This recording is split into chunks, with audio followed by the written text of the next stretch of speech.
Al principio, parece raro que podamos aprender de Tomás de Aquino. Fue un santo medieval que tenía fama de haber levitado y de haber tenido visiones de la Virgen María.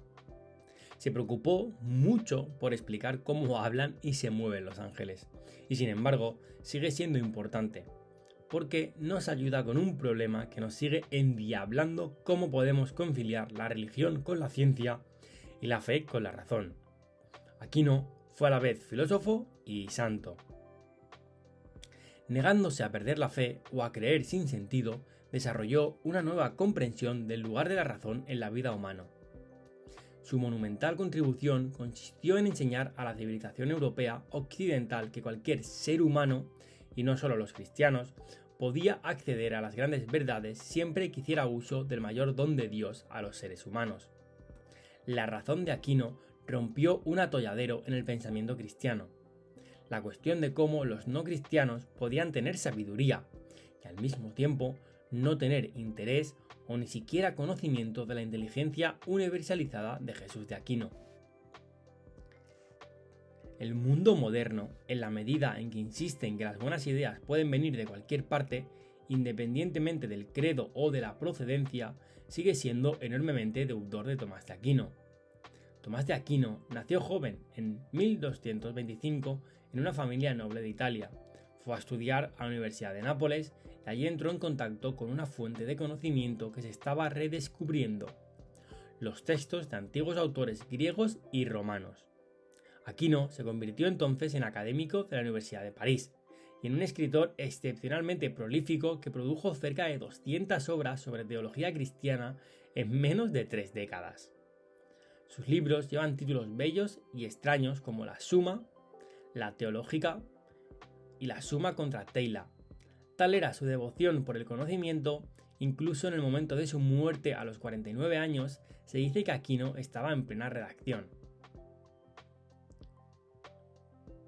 Un extenso comentario sobre el Cantar de los Cantares después de su muerte fue canonizado en la Iglesia Católica y ahora es el patrón de los maestros aquinenses. Su punto de partida fue que algunos de los más grandes pensadores del mundo no han sido cristianos.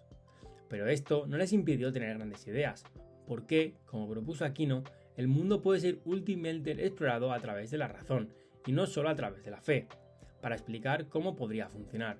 Aquino propuso brillantemente que el universo y toda su dinámica operan de acuerdo a dos tipos de leyes: la ley natural secular y la ley religiosa, eterna para Aquino. Gran parte del mundo sigue leyes naturales. Podemos descubrir por nosotros mismos cómo se funde el hierro, cómo se construye un acueducto o cómo se organiza una economía, y nada de esto se basa en la creencia en Dios. Aquino discutió el mandato de Jesús de hacer a los demás lo que te gustaría que te hicieran a ti.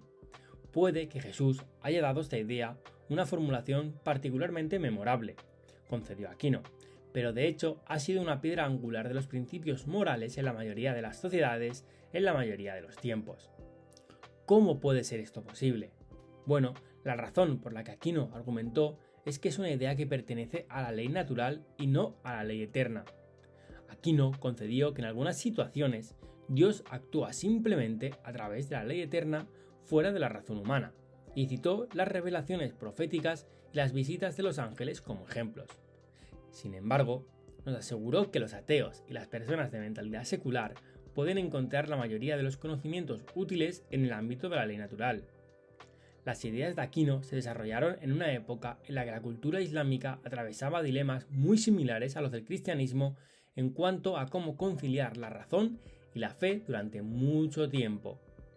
Los califatos islámicos de España, Marruecos y Egipto habían florecido gracias a su apertura al conocimiento de todo el mundo, generando una gran riqueza de nuevas ideas científicas y filosóficas.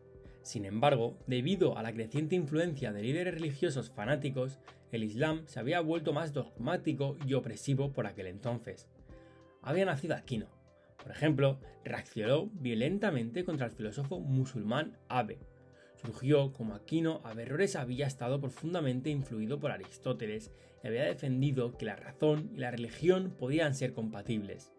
Sin embargo, los califatos, ansiosos por no apartarse nunca de las palabras literales de Dios, se aseguraron de que Averroes prohibiera sus ideas y quemara sus libros.